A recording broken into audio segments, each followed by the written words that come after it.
अब मैं आपको बताऊंगी लकार के बारे में। तो संस्कृत में मुख्य 5 लकार होते हैं। पहला है लट लकार, जिसको कि वर्तमान काल कहते हैं। वर्तमान जो समय चल रहा हो वो वर्तमान काल या वर्तमान समय कहलाता है।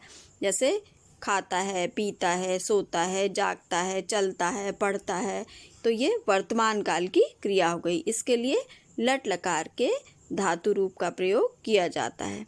अब दूसरा है लंग लकार। तो जब हमारी क्रिया जो है वो भूतकाल की हो, मतलब जो कार्य हो चुका हो, जो समय बीत चुका हो, उसके विषय में जब बात की जाती है तो लंग लकार का प्रयोग किया जाता है। जैसे खाया, पिया, सोया, जागा, या वह पढ़ता था, वह लिखता था। तो जब हमारी क्रिया जो है भूतकाल की होती है तो लंग लकार के धातु रूप का प्रयोग होता है।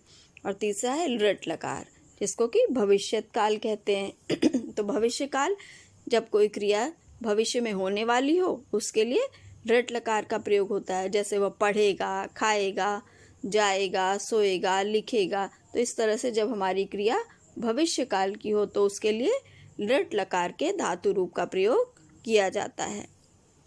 चौथा है लोट लकार।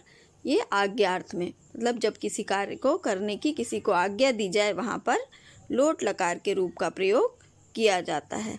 जैसे तुम पढ़ो, तुम खेलो, तुम जाओ, तुम देखो। तो इस तरह से जब किसी को किसी काम करने की आज्ञा, किसी काम को करने की आज्ञा दी जाती है तो वहाँ पर लोट लकार के धातु रूप का प्रयोग किया जाता है। अब पांचवा है विधिलिंग लकार। ये विध्यर्थ या चाहिए अर्थ में होती है।